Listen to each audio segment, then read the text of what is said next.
Welcome everybody to my channel. My name is Rainer and this is my channel Rainierbooks, and it's still Monday. I'm shooting a second video on Monday.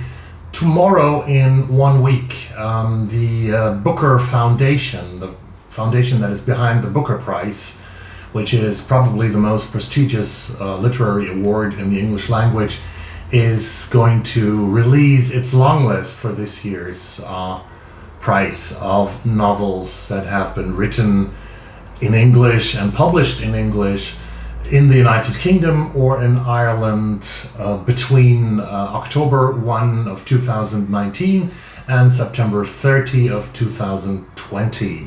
Last year, as you might know, 2 women won the Booker Prize: Margaret Atwood for her novel The Testaments and Bernardine Evaristo for her novel Girl, Woman, Other, that I have raved about several times in my channel here. This is so complicated. I tried to analyze the Booker Prize here and there, looked at the rules, looked at all the publishers that have published books, looked a little bit at statistics, how it is with men and women, how it is with diversity, how it is with the publishing houses, and you can see that the mixture of men and women is quite even over the last couple of years, I would say. Publishing houses, it's always, I think, certain, about half of the books that are nominated are books that are coming from the big publishers like Hamish Hamilton, like Faber and Faber and Jonathan Cape, because they have much more books that they can send in, and they have the great authors, of course.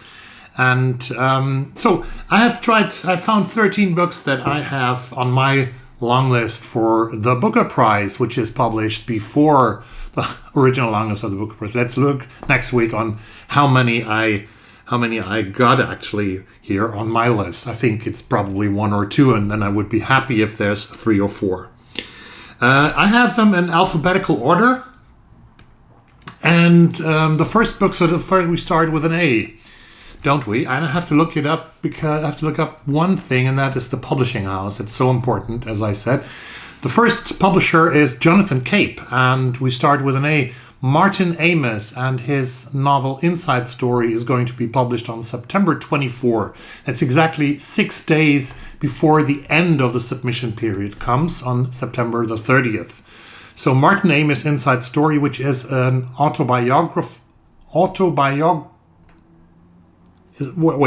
it's an autobiographical novel.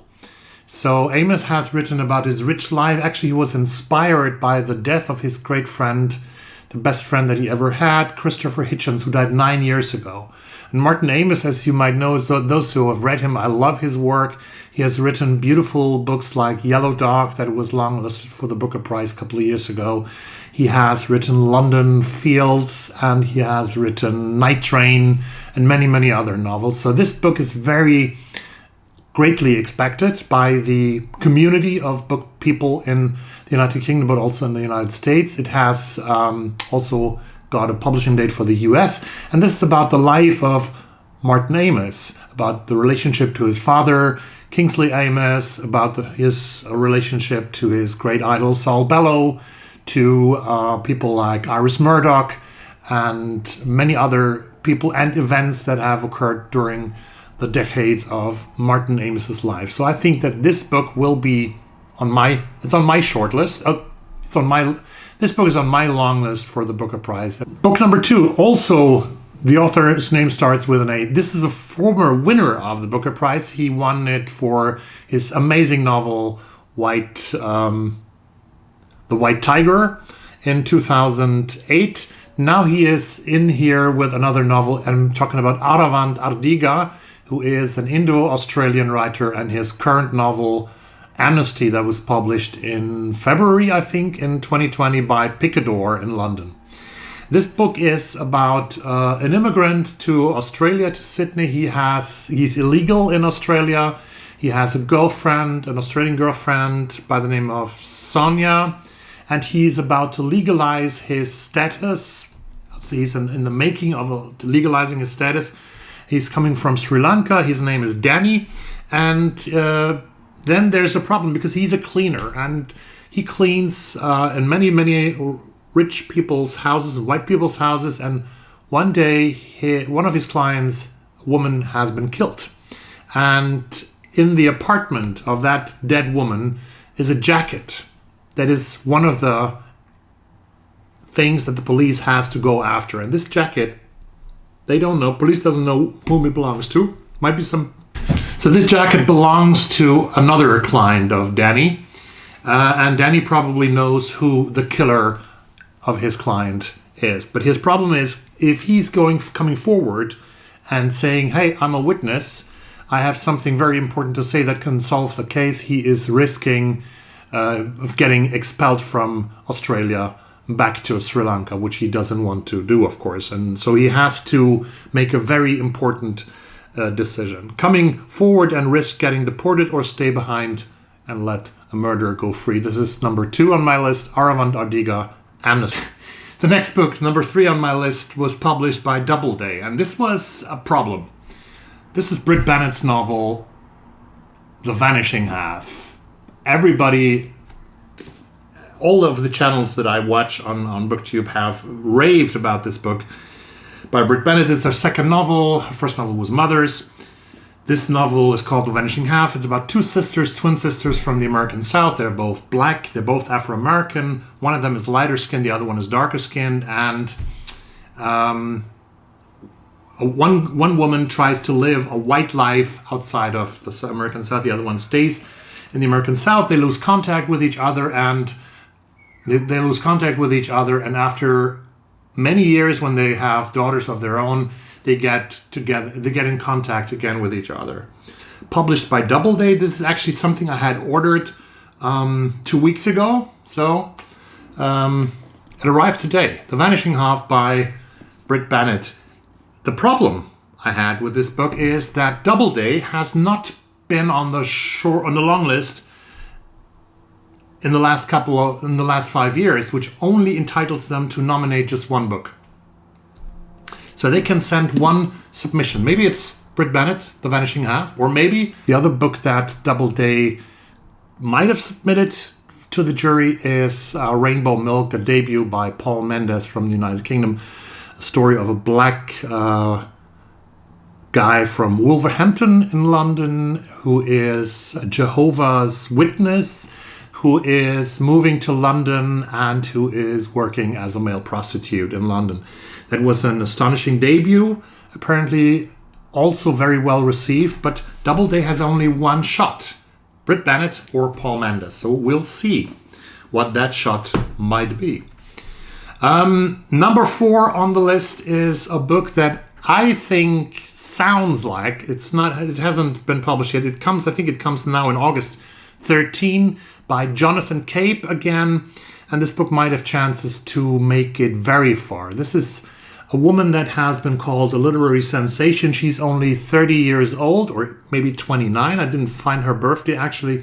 She was born in 1990. Her name is Daisy Johnson, and she's coming up with a novel called Sister. Daisy Johnson is the second youngest author ever having been shortlisted for the Booker Prize. The youngest, of course, as you might know, was, yes, that's right, Eleanor Catton from New Zealand, who won the Booker Prize actually in the year of 2013 with her novel The Luminaries. Lauren Groff, an author that I love from the United States, she has blurbed Daisy Johnson's first novel, which was called Everything Under, and she wrote a very beautiful sentence about her. Daisy Johnson is a new goddamn swaggering monster of fiction. That was the beautiful blurb, I loved it, by Lauren Groff for Daisy Johnson's first novel, Everything Under. Sister is about the sisters July and September, born 10 months apart only, so they're very close to each other. They're thick as thieves. It's a beautiful song by Kasabian that I'm not going to sing now.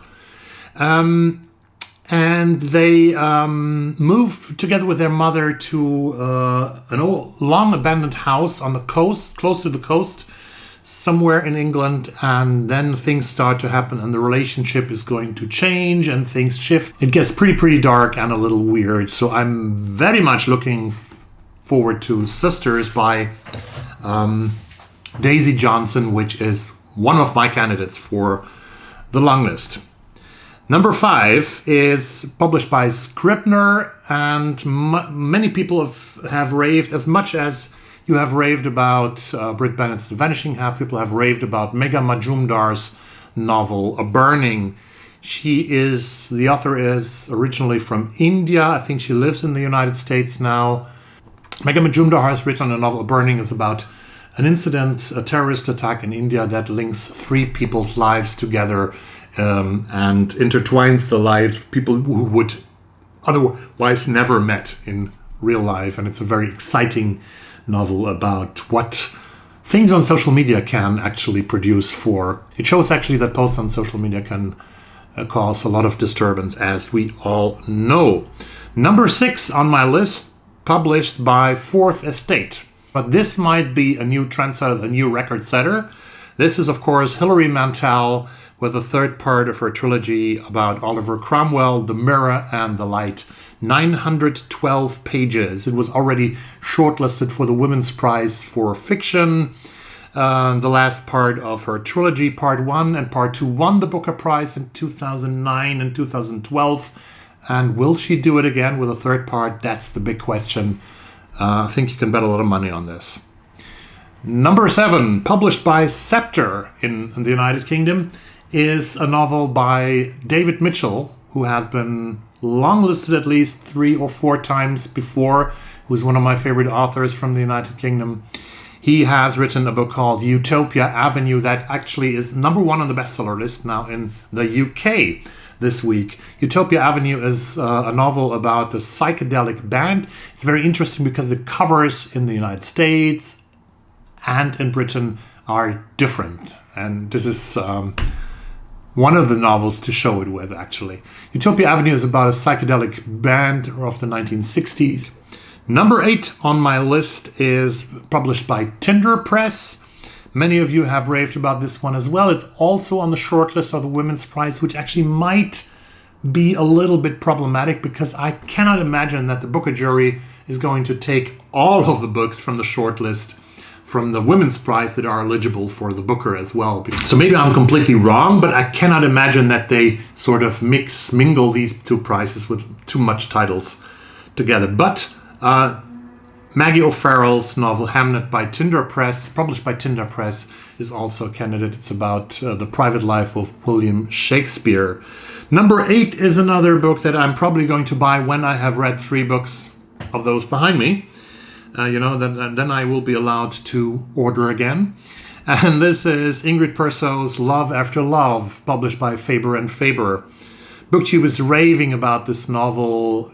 You are all enthusiastic. It's her first novel. It's a debut novel, but she's not a debut writer. She was born, Ingrid Persaud, the author was born in Trinidad and Tobago, has then moved away from there, and now she's sort of sharing her time between Barbados and the United Kingdom. Can you imagine that? Barbados. And oh my God, I'm living on Barbados a couple of months. Nice weather, I guess. Batty Randon has lived with an abusive husband. That's the story of Love After Love. The husband dies. She lives together with her son, and into the house where she has lived with her husband moves a new tenant, Mr. Chetan. And one day, they live together as a very strange but very beautiful family with very good relationships between them. And one day, Betty is telling Mr. Chetan a secret, and the son gets to know the secret. And the son is very astonished, very surprised, and very angry about this. And he moves away. He moves to New York. And far away from his mother, he loses almost the contact. They lose contact to each other. They have contact only via Mr. Cheetah. And then I think also Mr. Cheetah has a very dark secret that is going to be revealed more closer to the end of the novel. This is a novel that questions who and how we love and the consequence of choices made in desperation. This could be a candidate for the long list. Number 9, because I think Canada should be mentioned, because I love Canada and Canadian authors. I haven't read that book, but I think a good candidate for the long list could be Lampedusa by Stephen Price, published by PICADOR. Stephen Price is a 46-year-old Canadian author, and gossip, as you might know, he's also the husband of twice Booker Prize nominated Canadian author Issy Dugan. This is a novel about Giuseppe Tomasi, who is a Sicilian writer. He knows that he's going to die because he was diagnosed with advanced emphysema, which is a lung illness. He's going to die, and he wants to write his final piece, his inheritance novel, The Leopard. And this tells the story about the war, about the memories of war, about loss, the struggle to create something of value, something that is lasting even after you have gone. It was shortlisted already for the Scotiabank Giller Prize in 2019 and is one of my candidates for 2020 for the Booker. Number 10, I actually should rush to my shelf and get it from there.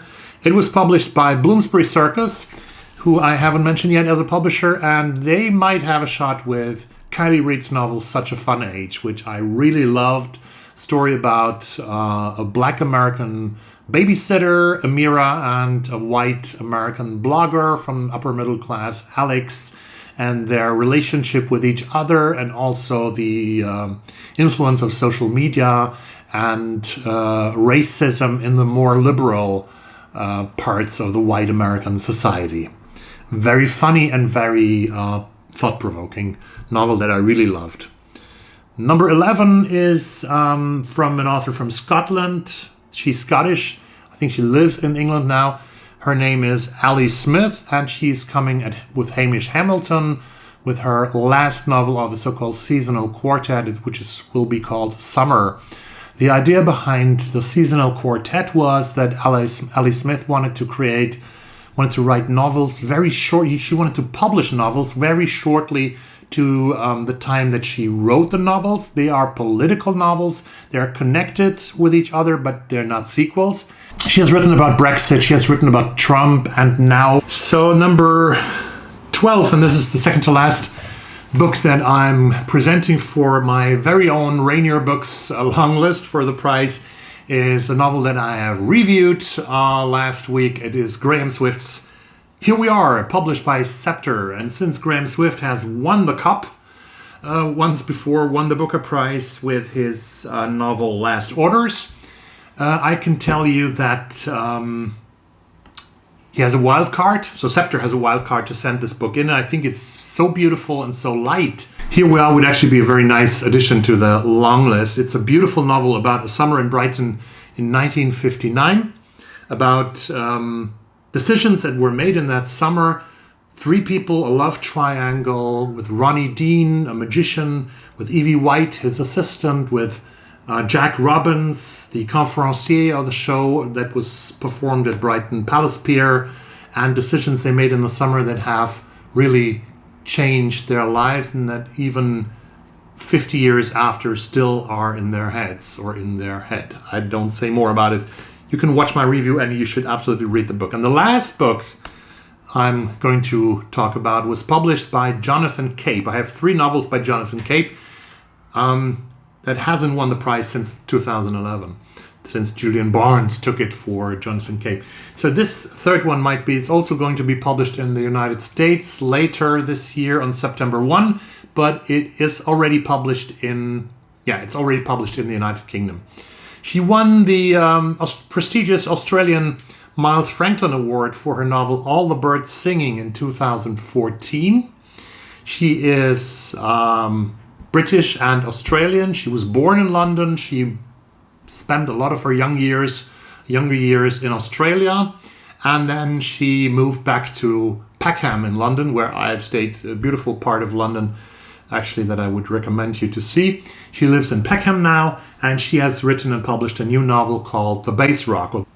This is about a rock in Scotland, close to the sea. And this rock has seen centuries of human lives coming and going, sort of.